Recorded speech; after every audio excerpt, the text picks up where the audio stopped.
नमस्कार, आप देख रहे हैं लाइव 24 न्यूज। इस वक्त की बड़ी खबर, मुसलमानों की हिमायत को लेकर चंद्रशेखर आज़ाद ने फिर एक बार केंद्र सरकार पर हमला बोला है। चंद्रशेखर रावण का कहना था कि मैं सदन आ चुका हूं, अब मुसलमानों पर अत्याचार करने वालों के खिलाफ जहां तक लड़ाई लड़ने की बात है, मैं लड़ता रहूंगा। आखिर चंद्रशेखर आज़ाद क्यों दिख रहे हैं मुसलमानों के प्रति सॉफ्ट कॉर्नर?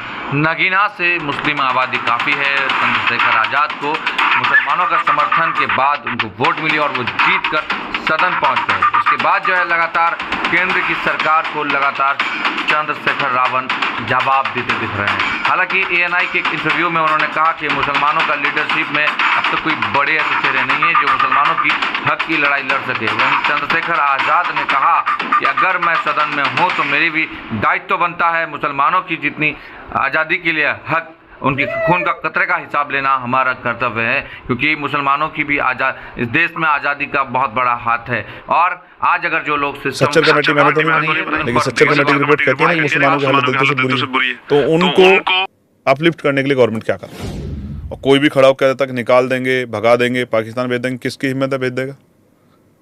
किसकी हैसियत है भेज देगा? क्यों भेज देगा? ये मुल्क उनका भी तो है। सच्चर कमेटी मैंने तो नहीं बनाई, लेकिन सच्चर कमेटी की रिपोर्ट कहती है ना कि मुसलमानों की हालत दिल से बुरी है, तो उनको अपलिफ्ट करने के लिए गवर्नमेंट क्या कर रही है? तो कुछ नहीं कर रही। तो इसका मतलब वो लोग कहाँ जाएंगे? अपने मुल्क में अपने आप को अलग महसूस करें।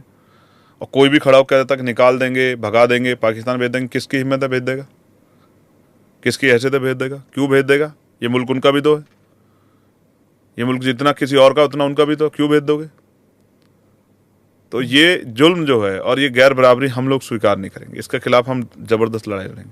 अगर कोई किसी गरीब को, मजलूम को सताएगा, कोई किसी महिला का अपमान करेगा, कोई किसी आदिवासी का या सामान्य जाति किसी बहन बेटी का वो करेगा, किसी गरीब को सताएगा, तो हम लड़ेंगे।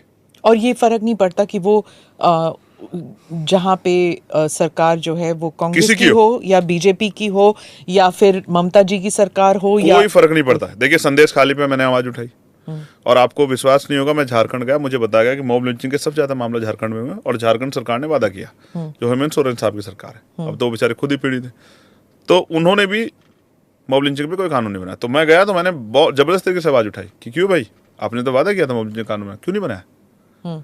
जब तेजस्वी और नीतीश जी की सरकार बिहार में थी तो मैं उनके खिलाफ, जहां अन्याय हुआ तो मैं उनके खिलाफ जाके मैंने आवाज उठाई कि भाई बोलो, आप तो वादे करते जब आप विपक्ष में होते हो कि साहब हम ये करेंगे, तो आप क्यों नहीं कर रहे? एक और चीज राजस्थान में मटकी छूने पे हत्या राजस्थान में हुई। हाँ। घोड़ी बैठने पे हत्या वहां हुई, सामूहिक रूप से लोगों को अपमानित किया गया।